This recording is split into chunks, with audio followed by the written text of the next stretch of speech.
All right, hey everybody, back with another news feed for you here. First one right off the bat, Ford F-Series pickup truck beloved by boomers and Gen X. That's interesting, grabbed my attention. We read the article, but this chart right here, this is kind of interesting to see. There's some interesting thing. This is the most we can blow this up here. Actually, I don't know if that's making it any bigger or smaller yet. We can zoom in on it.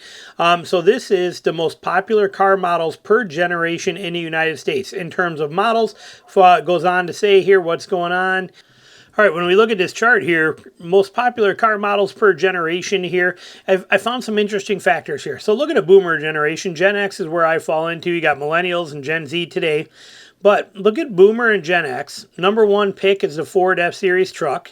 Okay, then Toyota Camry for the cars, Corolla, Honda Accord. See some slight changes in here, no big deal. Both of them are coming in at number 5 for the Silverado, number 1 for the F-Series. We only care about trucks pretty much on this channel anyway. So, but we got F-150 as number 1 for boomers and Gen X.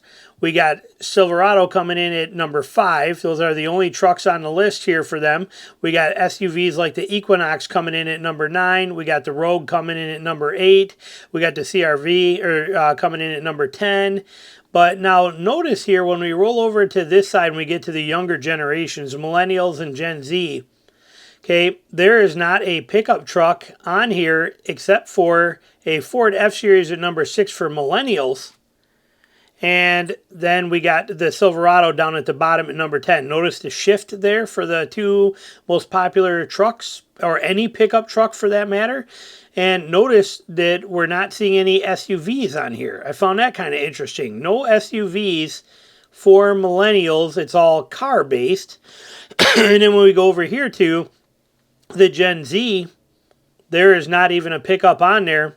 And there is not an SUV on there. It is all small car for Gen Z. I find that kind of interesting here when you look at it. Now, obviously, you got Honda coming in at the top, but notice this. Look at boomers and Gen X. We don't have any, or in boomers, I should say, in boomers, we don't have any of the Korean type cars on here at all. No Kias, no Hyundais, no anything like that. Gen X, we jump into, and we do get a Hyundai Elantra in here. Okay. When we get over to the millennials, we start seeing the Elantra and a Sonata. And when we get over here to the Gen Z, we see the Elantra and Sonata here as well, too. So, and then we got the Nissan Sentra in here. It's kind of interesting to just see the flow of how all this works. Let me close this out here, right here. And you can look at that, but I find it kind of interesting. Now, this study here from KBB kind of talks about the same thing, but they give a little bit of notes on it. They talk about it here.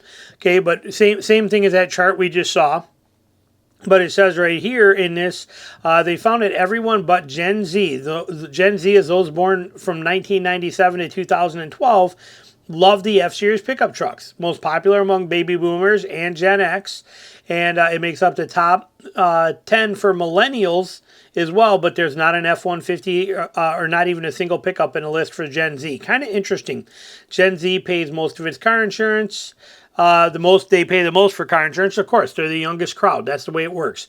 $246 per month for full coverage. Boomers pay $134 on average. When you see that, kind of makes a lot of sense. Baby boomers have the most standout signature vehicle. They're 298% more likely to own a Mercedes-Benz SL class than the average driver, the study author notes. This sporty two-seater might not be practicable for younger drivers who need to accommodate car seats for kids, but boomers behind the wheel of this high-performance convertible are living it up during retirement. Members of Gen X are 98% more likely to own a Hummer H2. I actually worked on that vehicle. As far as engineering-wise, okay, I did all the end effectors for that vehicle back in the day. And I apologize to my generation for that one. Parents left us to our own devices. Millennials more likely to have young children than any other generation. 71% more likely to own a Kia Carnival. Gen Z dominates buyers of the Toyota Corolla GR86. Buyers under 28 are 239% more likely than the average driver to buy Toyota's least expensive performance car. Maybe young people really will manage to save the manuals. So kind of interesting. Okay, this whole video we're doing today is about interesting stuff. So when we look at this here, the future electric vehicles, these are EVs that we'll soon be able to buy. it seems to me like, pretty soon we're going to see EVs by like, we're going to start seeing EVs made by like Samsung and Apple. And we're going to start seeing them made by companies like KitchenAid and Frigidaire. Everybody's making a freaking EV today. And it's all it is because they're just computers, is what they are. Dell's going to have one out pretty soon. It's what it seems like. But here's some interesting ones that we're just going to scroll through. We're not going to read them. We're just going to go through this quickly so you can kind of see what's in a pipeline and when to expect it. I think this one is super sexy. That's a beautiful looking little SUV right there. That's the Levo. Don't know what's going on there. Interesting. Could care less about. I could care less about every single thing on this list, but there is two interesting ones coming up. But it kind of gives you an idea of what they're coming, what's coming, and when it's coming. But there's so many EVs. They're just, because it's one platform, change a couple of little things on it, put a different mirror and an emblem, and now it's a new vehicle. Now this thing, this little canoe pickup truck, expected next year, this thing's pretty sweet. Again, electric. I'm not a fan of electric, not even a little bit. And this thing is small. This thing is like Ford Maverick size or even smaller than a Maverick, okay? It's 2 feet shorter than a Ford Ranger. That's pretty crazy when you think about it. However, they are going to offer it with a 6-foot to 8-foot pickup bed options. Pretty interesting. Kind of unique design. I'll be definitely curious to see this. Looks kind of cool. Not some, interesting. This thing is weird as can be. Looks like it's straight out of a sci-fi. It's also a canoe. We'll see what happens. They're expecting them next year, but we've heard nothing on it, so we'll see what happens there. Apparently, Corvette EV and an SUV. Corvette is planning to make an SUV, apparently. We got the Bolt. Chrysler's got a bunch of them coming. We got a Charger Daytona expected the end of this year. It's already late 2024. We don't know. We haven't heard nothing on it yet. Major. Neat stuff coming. Weird looking things. Ferrari's got an EV.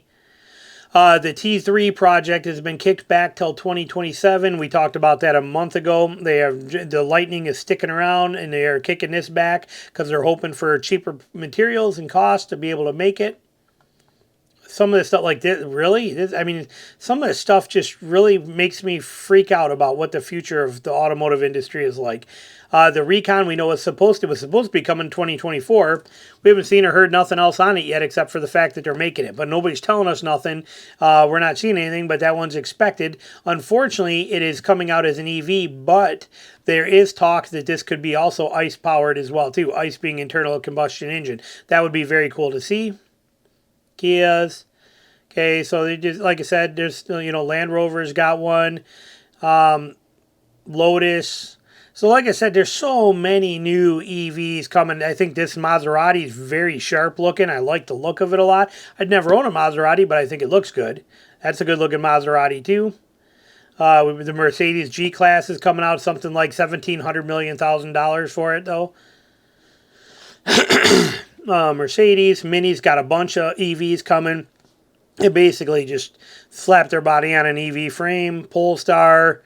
You can see there's a lot of them, but this is all stuff in the pipeline. I mean, this is how crazy this EV thing is and how easy for them to do it is. The Ram 1500 Rev coming out in 2025. Rivian's, the new Scout's coming in 2026. Again, it's owned by Volkswagen. It is going to be all EV off-roader. Okay, so we see, this list keeps going. Expected 2026 for a full EV Tacoma. Who knows how all of this will be, but it's pretty interesting to see what they're coming out with and what their plans are. But, that's an insane list. Next one on here. Now, here's kind of the same thing. Upcoming, but this is for compact pickup trucks. This doesn't have anything to do with EVs. This is our top story here. Sorry.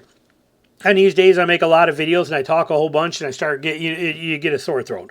Upcoming compacts, pickups that could change the Maverick's dominance. Okay, these are pickup trucks. So here's what we got coming. The Toyota Stout we know will eventually get here. We've been hearing about it for 25 years. Realistically, 3 for sure, but it has never done anything with it yet. But we'll see. That could be something. Subaru might bring back a Baja, possibly, and kick that idea around. The Ram Rampage, we know is already in Mexico and overseas, and probably going to be coming here as well, too. That's the game plan. It'll be small, compact, between Ranger and Maverick size. The Alpha Wolf really interests me. This is a pretty sweet truck, okay? I'm excited for it, but unfortunately it is all EV based, so I don't want it, but it is pretty neat. I like what they're doing with it. This is the Alpha Wolf. So is the top picture of this image. Right here, that's an Alpha Wolf right there too. So I kind of like the idea and the concept of this truck. But again, I can't stand the stupid EV stuff. They're just cheap junk knockoff. I don't like an EV. Not a fan of them. Chevy might bring in a Montana. Now, it's already available overseas, but because there is no real competitor here for Chevy in that category, they might bring this over. Everything is hypothetical right now. There's that Canoe pickup right there. And then Kia's got a new compact truck coming out that they're calling a Mojave. Or Mojave, whatever it is, whatever this word, right, however you're saying that, Mojave. Sorry, I just assumed Mojave, but anyway, they're coming out with something. I watched the video. They don't give you any information on anything. It's just people trying to name it. Nissan Surf, this might be one of those first trucks. It's a collaboration one between Nissan and Mazda, Toyota, you know, that kind of stuff. But again, EV-based, concept only right now. The Honda Santa Cruz is already out. And the Ridgeline is out, which this one does not compete with a Maverick that much because it is bigger than a Maverick. It is more sized for a mid-size truck. And apparently, for some reason, they thought the Gladiator compares to a Maverick, which makes no sense whatever to me. But there we go. There's our list. So, like I said, an interesting news feed today, more kind of on the hypotheticals, what to expect, what's coming. But I want your comments down below. Anything you're wondering on or you're thinking, let me know. Thanks for watching.